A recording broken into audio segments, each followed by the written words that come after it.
नमस्ते दोस्तों। दुनिया का सबसे सूक्ष्म विषय है काल, जिसे मॉडर्न साइंस टाइम कहती है। लेकिन मॉडर्न साइंस में हमें यह जानने को नहीं मिलता कि काल होता क्या है। मॉडर्न साइंस की कुछ थ्योरीज समय के धीरे और तेज बहाव की बात करती है, लेकिन यह नहीं बताती कि आखिर यह टाइम क्या वस्तु है। वैज्ञानिक टाइम को स्पेस के साथ जुड़ा हुआ मानते हैं और टाइम को स्पेस टाइम फैब्रिक का ही पार्ट मानते हैं। लेकिन कोई भी यह नहीं बता सकता कि टाइम वास्तव में होता क्या है। आज हम टाइम के बारे में वेदों से जानने का प्रयास करेंगे। आज से लगभग 7000 वर्ष पूर्व महर्षि महिदास जी ने ऋग्वेद के ब्राह्मण ग्रंथ ऐतरेय ब्राह्मण ग्रंथ को लिखा था। इसमें संपूर्ण कॉस्मोलॉजी का विज्ञान छिपा है। इस ग्रंथ को वैदिक वैज्ञानिक आचार्य अग्निव्रत जी ने डिकोड करके वेद विज्ञान आलोक ग्रंथ लिखा है, जिसमें काल तत्व के बारे में बताया है।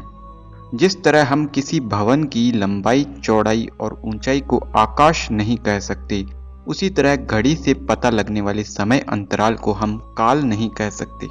जैसे किसी वस्तु का वजन उसका माप है, इस माप का संबंध किसी वस्तु या पदार्थ से भी होता है, उसी तरह समय अंतराल या टाइम पीरियड का संबंध किसी न किसी तत्व से जरूर होना चाहिए। वही काल तत्व है। इससे यह सिद्ध हुआ कि काल एक पदार्थ या तत्व अवश्य होना चाहिए, न कि सिर्फ एक व्यवहार में लाने वाला कॉन्सेप्ट। वर्तमान विज्ञान में समय को मापने का आधार सीजियम एटम के दो अति सूक्ष्म ऊर्जा स्तरों के बीच में होने वाला रेडिएशन का ट्रांजिशन है, जो कि 1 सेकंड में 9 अरब 19 करोड़ 26 लाख 31,770 बार होता है। हालांकि इसमें कुछ भी अनसर्टेनिटी रह सकती है। वहीं वर्तमान विज्ञान में समय की सबसे सूक्ष्मतम इकाई को प्लांक सेकंड कहा जाता है, जो कि 5.391 × 10⁻⁴ सेकंड्स के बराबर होता है। और इतने ही समय में जितनी दूरी लाइट ट्रेवल करती है, उसे लेंथ की सबसे सूक्ष्मतम इकाई यानी प्लांक लेंथ कहा जाता है।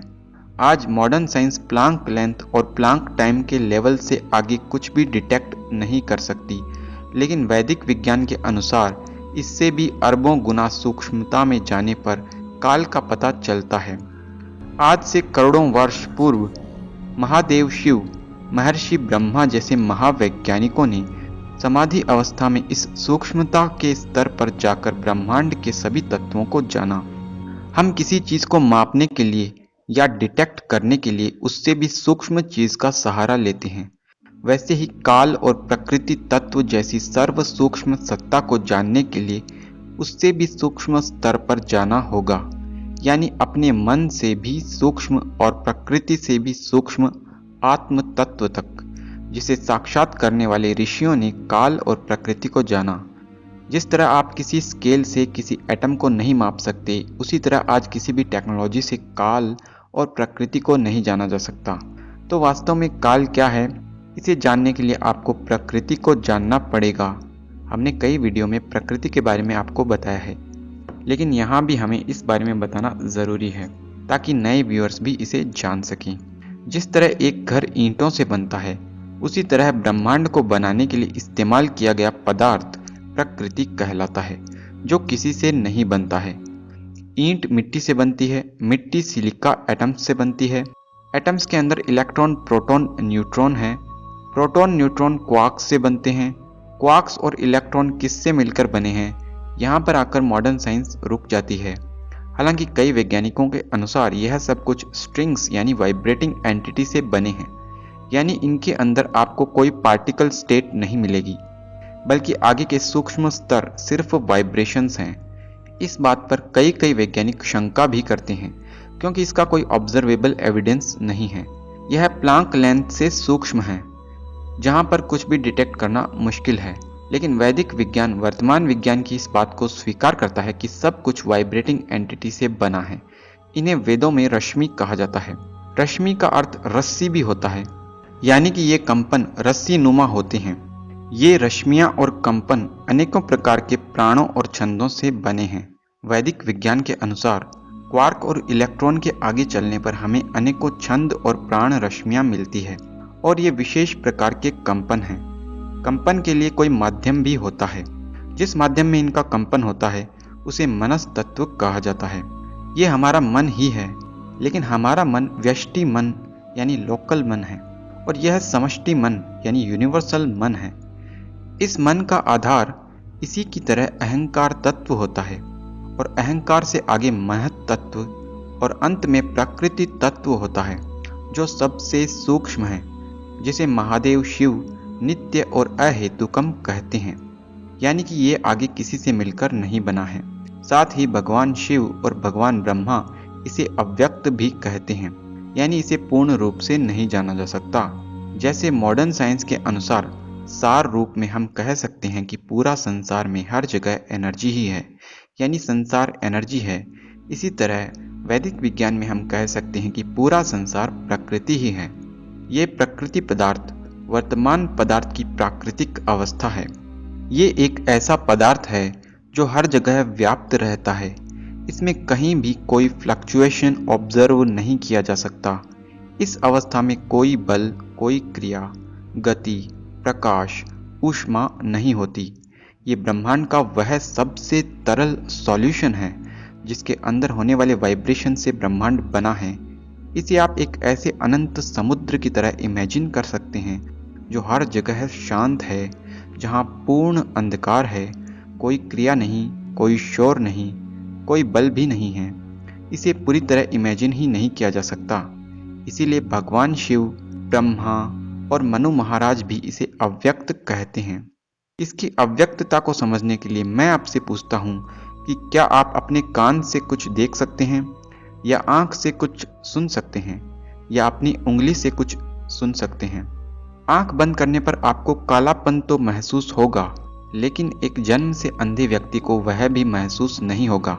उसे ठीक वैसे ही महसूस होगा जैसे उंगली को दिखता नहीं, आँख को सुनता नहीं, यानी बिना चक्षु इंद्रिय के जैसे दृश्य संसार को हम देख नहीं सकते, उसी तरह प्रकृति को हम पूरी तरह नहीं जान सकते। इसीलिए महादेव शिव जी ने प्रकृति को अग्राह्यम इंद्रिय कहा। अब सवाल है कि काल क्या है? काल को समझने के लिए हमें इस प्रकृति की गहराई में जाना होगा। इस प्रकृति में 3 गुण होते हैं, सत्व, रज और तम। पूरा ब्रह्मांड इन्हीं तीनों गुणों के असंख्य अनुपात का ही खेल है। सत्व गुण की वजह से ही संसार में आकर्षण बल, प्रकाश रूपी गुण की उत्पत्ति होती है। वहीं प्राणियों में इसकी वजह से सुख शांति का अनुभव होता है। रजगुण की वजह से ही संसार में गति, प्रतिकर्षण बल की उत्पत्ति होती है।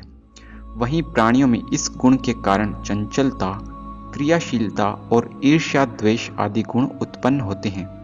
और तमस गुण की वजह से ब्रह्मांड में जड़त्व, मास यानी द्रव्यमान, निष्क्रियता आदि गुणों की उत्पत्ति होती है। वहीं प्राणियों में इसकी वजह से मूर्खता, मोह, अति कामुकता, आलस्य और क्रोध जैसे गुण उत्पन्न होते हैं। यदि आप सृष्टि में देखें, तब अगर किसी वस्तु की गति को नियंत्रित किया जाए यानी उसे रोका जाए, तब उससे ऊष्मा की उत्पत्ति होती है। यानी कि जब रज गुण को नियंत्रित किया गया तब सत्व में वृद्धि हुई। एग्जाम्पल के तौर पर इलेक्ट्रॉन के प्रवाह में प्रतिरोध उत्पन्न करने पर भी प्रकाश और ऊष्मा उत्पन्न होती है।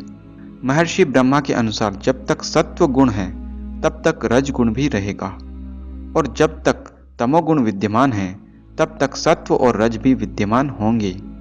लेकिन यहाँ पर पता चलता है सत्व और रज गुण बिना तमोगुण के एक साथ रह सकते हैं। वास्तव में काल तत्व प्रकृति की एक ऐसी अवस्था है जिसमें सत्व और रज गुण साथ रहते हैं, लेकिन तमोगुण नहीं होता है। इसीलिए काल कभी भी रुकता नहीं है, वह सदैव क्रियाशील रहता है। अब हम काल को पूरी तरह जानने का प्रयास करते हैं। जब महाप्रलय होता है तब ब्रह्मांड अपनी प्राकृतिक अवस्था यानी प्रकृति के रूप में परिवर्तित हो जाता है, और एक निश्चित समय अंतराल के बाद ईश्वर पुनः ब्रह्मांड की रचना शुरू करता है, जिसमें सबसे पहले काम उत्पन्न होता है। यानी ईश्वर तत्व में जीवों के लिए ब्रह्मांड को पैदा करने की इच्छा या ईक्षण उत्पन्न होता है। उस मोमेंट पर काल अव्यक्त रूप में सक्रिय रहता है। ईश्वर सबसे पहले इस काल के अव्यक्त रूप को व्यक्त कर देता है, जिससे अनंत ब्रह्मांड में व्याप्त प्रकृति पदार्थ में हर जगह पहले मोमेंट पर एक साथ एक ऐसा वाइब्रेशन उत्पन्न होता है जिसे ओम रश्मि कहा जाता है। यह ओम रश्मि ही काल का व्यक्त रूप है। आप ओम को ही काल का रूप कह सकते हैं। यह ओम रश्मि पूरे अनंत आयतन में फैले प्रकृति पदार्थ के गुणों की साम्यावस्था को भंग करती है और प्रकृति पदार्थ में अनेकों प्रकार के विकार उत्पन्न करती है, जिससे प्रकृति अपने अलग अलग रूपों में परिवर्तित होती है। काल या ओम रश्मि प्रकृति को महत तत्व, मनस तत्व आदि रूपों में परिवर्तित करती रहती है। काल एक ऐसा पदार्थ है जो कभी भी ब्रह्मांड के निर्माण में उपादान कारण के रूप में नहीं होता, यानी कि काल ब्रह्मांड के निर्माण में किसी मटेरियल की तरह मिक्स नहीं होता। यह हमेशा निरपेक्ष रूप से ब्रह्मांड का निमित्त कारण होता है। यह ब्रह्मांड की प्रत्येक क्रिया को प्रेरित करने वाला होता है। काल अनंत प्रकृति में प्रकट होने वाला एक ऐसा स्पंदन है जो लगभग अनंत वेवलेंथ और लगभग शून्य फ्रीक्वेंसी के रूप में होता है। ब्रह्मांड के स्थूल पदार्थों की अपेक्षा से यह शून्य क्रिया वाला होता है और सूक्ष्म पदार्थों यानी ईश्वर, जीव और प्रकृति की अपेक्षा से यह क्रियाशील होता है। इसीलिए महर्षि कणाद ने काल को निष्क्रिय द्रव्य कहा है। वहीं द्रव्य की परिभाषा के अनुसार जिसमें क्रिया व गुण हो वह द्रव्य कहलाता है। यानी कि काल में क्रिया तो है, लेकिन वह क्रिया अत्यंत सूक्ष्म है। काल एक ऐसा पदार्थ है जो ब्रह्मांड के सभी पदार्थों के अंदर निरंतर विचरण करते हुए उन्हें जीर्ण करता है, लेकिन ईश्वर, जीव और प्रकृति को जीर्ण नहीं करता है। वास्तव में काल एक ऐसा पदार्थ है जो अनंत है, जो प्रकृति की एक विशेष अवस्था है जो सदैव अव्यक्त रूप में सतत क्रियाशील रहती है और सृष्टि उत्पत्ति हेतु ईश्वर के द्वारा जिसे व्यक्त किया जाता है, जिसका स्पंदन लगभग अनंत तरंग दैर्ध्य और लगभग शून्य क्रिया वाला होता है, जिसमें सिर्फ दो गुण होते हैं, सत्व और रज, यानी जिसमें सर्व सूक्ष्म बल और सर्व सूक्ष्म क्रिया सतत विद्यमान रहती है। इसमें तमस गुण पूरी तरह निष्क्रिय रहता है, जिसमें तमस गुण के अभाव से रुकना, ठहरना नहीं होता और न ही उसकी सतत गति और क्रिया में किसी प्रकार की वृद्धि की संभावना होती है। उसकी क्रिया सदैव एक रस होती है। जहाँ बल होता है वहाँ मास भी होता है, यानी जहाँ सत्व गुण होगा वहाँ तमस भी होना चाहिए। लेकिन काल में सूक्ष्म बल होते हुए भी इसमें तमस गुण सदैव निष्क्रिय रहता है, क्योंकि काल का बल ईश्वर तत्व की वजह से होता है। काल या ओम को शास्त्रों में ईश्वर के पुत्र के समान कहा है, यानी कि वह ईश्वर तत्व के सबसे करीब होता है। इसलिए यह काल जड़ होते हुए भी चेतन की तरह व्यवहार भी करता है। काल की गति आगे पीछे नहीं हो सकती, इसलिए टाइम ट्रेवल जैसी बातें काल्पनिक है। काल सदैव अव्यक्त रूप में विद्यमान रहता है। सृष्टि उत्पत्ति हेतु ईश्वर इसे सिर्फ व्यक्त करता है। हमारे लिए काल व्यक्त रूप में भी प्रकृति की तरह अव्यक्त है। इसे भी पूरी तरह हम व्यक्त नहीं कर सकते, क्योंकि जब भगवान शिव जैसे महावैज्ञानिक भी प्रकृति को अव्यक्त कहते हैं, तब उसी प्रकृति की अवस्था काल को हम पूरी तरह व्यक्त कैसे कर सकते हैं। अंत में हम यही कहेंगे कि आपके समक्ष इसे पूरी तरह व्यक्त करना संभव नहीं। इस पर तर्क तो किया जा सकता है, लेकिन विशेष प्रकार से तर्क नहीं कर सकते। इसीलिए भगवान मनु ने प्रकृति के लिए अतर्क्यम विशेषण का प्रयोग न करके अप्रतर्क्यम कहा है, यानी इस पर तर्क करना तो संभव है, लेकिन विशेष प्रकार से तर्क नहीं किया जा सकता। तो दोस्तों, काल के बारे में जानकर आपको कैसा लगा हमें कमेंट्स में ज़रूर बताएं। मैं